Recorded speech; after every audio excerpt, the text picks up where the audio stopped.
beauté, je te vois, tu t'organises, tu essayes de modifier ton quotidien, etc. Mais tu cours toujours. Et je vais t'expliquer dans cette vidéo et je vais te donner des outils pratiques sur comment est-ce que tu peux changer ça. Je t'assure que tu ne regardes pas au bon endroit. Déjà, je veux te dire que je sais que tu t'organises, je sais que tu tentes de faire tout bien, je sais que tu as des routines, des to-do list, etc., que tu essaies d'utiliser tous les outils dont on a parlé, les stratégies, les blocs de temps, etc. Et pourtant, aujourd'hui, t'es toujours dans cette tentation de courir, d'être en retard, de pas en faire assez, comme si t'étais continuellement en retard, comme si ta propre vie te mettait en retard continuellement. Et bien ça, si tu vis ça, je veux que tu regardes cette vidéo parce que c'est un problème, j'allais dire qu'il va au-delà du temps. En fait, c'est même pas un problème de temps. C'est pas un problème de temps, c'est un signal, c'est un symptôme. Et je vais t'expliquer tout ça dans cette vidéo. Tout d'abord, j'ai envie de parler de ces tensions invisibles qui te gardent dans ce mode continuellement de course, je suis en retard, de je ne fais pas assez, de je ne suis pas assez, je n'ai pas assez de temps, je regarde ma montre et je me rends compte que hop, il est déjà 18h alors que j'ai l'impression qu'on était midi il y a 2 heures. Donc, premier point, c'est tu es active.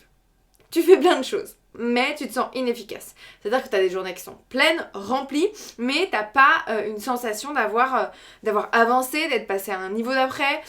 Tu te sens frustrée à la fin de la journée. Tu n'es pas contente de ce que tu as fait, tu n'es pas ravie, tu te sens pas remplie de tout ce que tu as mis en place. T'as l'impression d'être tout le temps occupé et en même temps, t'as pas l'impression d'être en mouvement réel vers ta vision, d'avoir fait un cheminement. Voilà. Dis-moi si ça te parle en commentaire. Tu repousses aussi ce qui compte, ce qui te fait plaisir, ce qui te ramène du fun. T'as pas le temps pour tes hobbies, pour tes passions. T'as pas le temps de faire peut-être des choses intéressantes pour ton business. T'as pas le temps de faire du contenu. T'as pas le temps d'en enregistrer comme je suis en train de le faire. T'as pas le temps de prospecter. T'as pas le temps de te poser, d'avoir une big picture, de te questionner sur ta vision. T'as pas le temps de te caler un moment avec d'autres entrepreneurs pour faire du codev.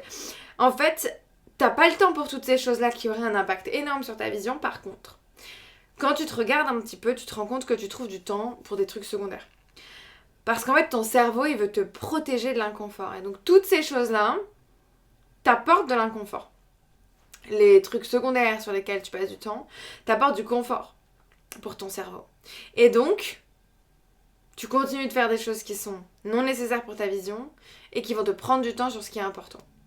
Et enfin, j'ai envie de te dire que tu vis un peu dans une posture de survie.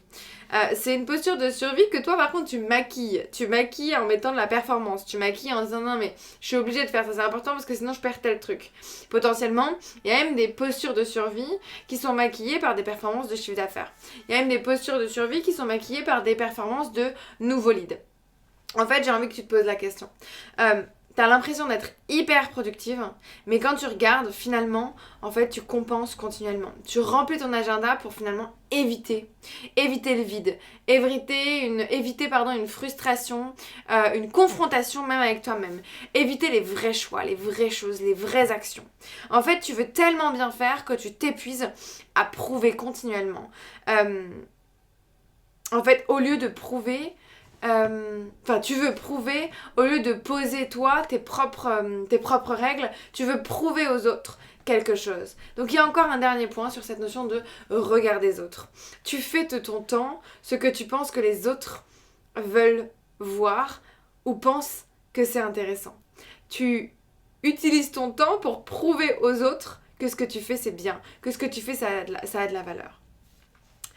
Et là on arrive au cœur du sujet. On arrive au cœur du sujet autour de ce temps, c'est cette notion de posture. Ta relation au temps, la posture que tu as face à lui. Imagine-toi en fait dans un café en face du temps. Quelle est la posture que tu as? Parce qu'en fait, c'est pas ce que tu fais qui bloque par rapport au temps. C'est pas le timeboxing, c'est pas le fait de mettre des couleurs ou non sur ton calendrier. Ce qui fait que tu as tous ces blocages et toutes ces frustrations dont je viens de te parler, c'est que ce n'est pas ce que tu fais, c'est depuis où tu le fais. C'est de là où ça provient, le problème. Et là, en fait, on va se questionner, est-ce que tu agis d'une posture de leader, de CEO, ou alors est-ce que tu agis d'une posture de fuite? Est-ce que tu agis d'une posture de contrôle? Est-ce que tu agis d'une posture d'auto-sabotage? D'où est-ce que tu fais les choses? D'où ça provient? Parce que quand tu t'organises ta journée à partir d'un état intérieur en mode survie, en mode je dois survivre, en fait ton agenda, ton quotidien, ton planning, ton organisation, ça devient ta cage dorée. Ça devient le petit truc dans lequel tu vas te mettre pour te rassurer, pour prouver que tu as tenté quelque chose, mais finalement pas pour réussir. Parce qu'en fait, tu n'auras pas les performances que tu veux, parce que tu vas rester dans cette cage. Parce que tu vas t'empêcher d'aller dans l'inconfort. Et c'est là qu'il y a un point important. En fait, à ce moment précis, t'as un peu le choix entre eux. Maintenant que je t'ai dit tout ça, surtout, maintenant que t'as compris cet axe-là et ce point-là, j'ai envie que tu te demandes. Je suis une CEO et je me demande comment est-ce que je peux tout faire rentrer dans mon planning. En fait, la vraie question, c'est pas comment je fais rentrer tout ça dans mon planning. La vraie question, c'est si je suis une version de plus tard, dans 2 ans, 3 ans. Quel est son planning? Tu t'es jamais posé cette question. Tu t'es jamais demandé quel serait le planning de la toi dans 3 ans. Tu t'es jamais demandé quel serait le planning et qu'est-ce que tu mettrais de plus et qu'est-ce que tu enlèverais dans ce planning-là.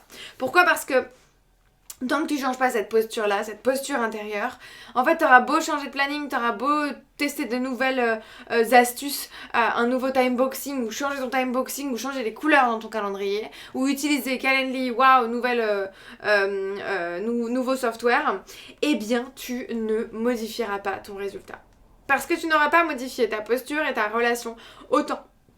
Tu n'auras pas fait le point sur ta relation au temps. Tu n'auras pas fait le point sur ce qui est important ou pas.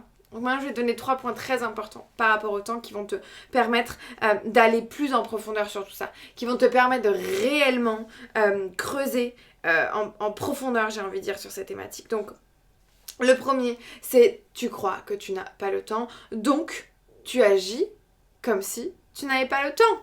Tu connais bien, j'en ai déjà parlé, le acting as if, ton cerveau agit en rapport avec ce que tu crois. Donc si tu crois que tu n'as pas le temps, spoiler, du coup dans ta vie et dans ton monde réel, c'est le cas.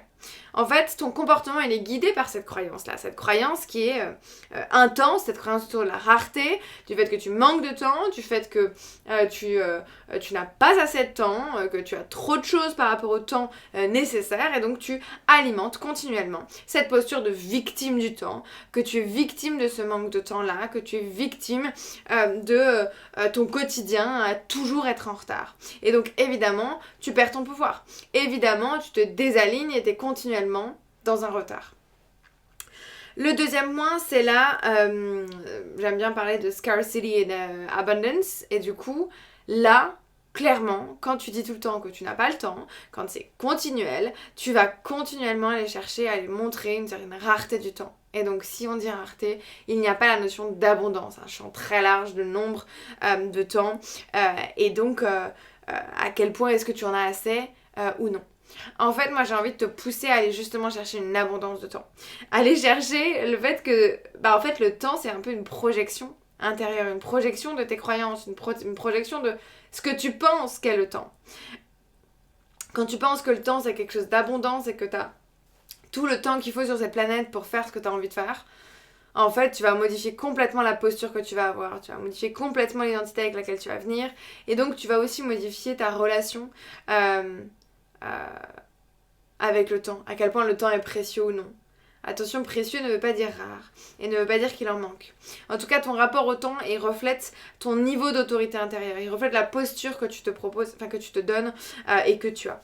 Un autre point, c'est que l'identité de CEO, ce que moi je t'inculque et je te partage, elle connaît ses priorités, elle connaît ses limites, et elle connaît sa vision.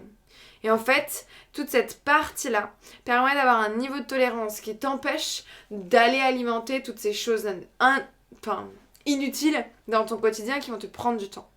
Elle connaît également sa propre identité, et donc tout ce temps passé à douter, un temps énorme à ne pas prendre de décision par exemple, en fait elle va choisir de ne pas l'avoir. Donc en fait quand tu incarnes une femme qui crée le temps et qui ne le subit pas, tu modifies complètement tes choix, tes décisions et tes comportements.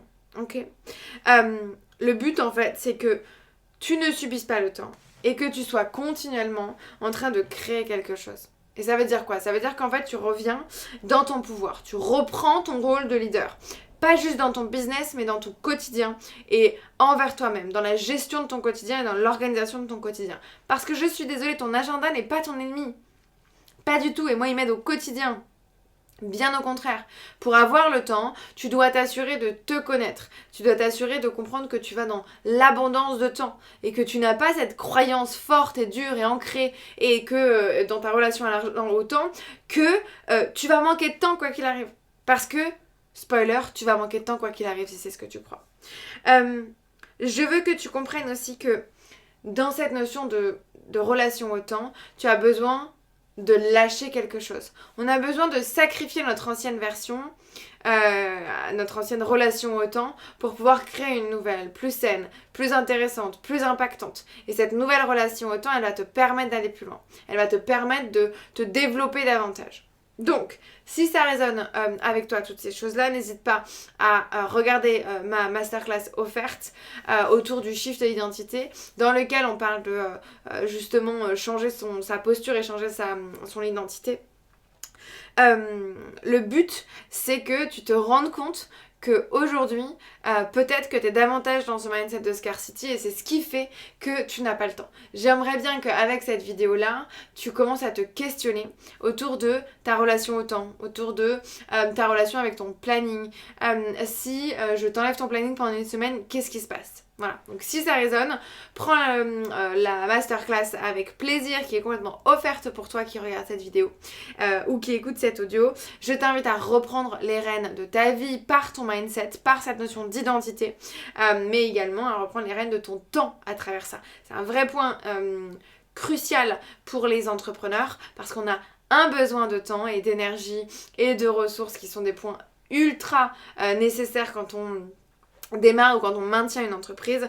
Alors je t'invite vraiment à prendre en compte cette partie-là, à te questionner, à journaler autour de tout ça. Si ce n'est pas déjà fait, abonne-toi à cette chaîne, ça nous permet de pouvoir voir le nombre de personnes qu'on impacte. N'hésite pas à liker, à mettre un pouce sur cette vidéo et si tu m'écoutes dans l'audio, dans le podcast, n'hésite pas à nous laisser un avis, ça nous aide énormément. N'hésitez pas à le faire sur Apple Podcast, Spotify ou Deezer. En tout cas, ça nous aide à chaque fois. Sachez que je lis toutes vos reviews, tous vos avis. Ça me fait chaud au cœur de voir que ça vous impacte et que ça crée quelque chose chez vous. Donc partagez-moi tout ça, ça nous permet de vraiment créer une énergie particulière dans notre quotidien. Voilà, je vous fais des gros bisous et je vous dis à très vite.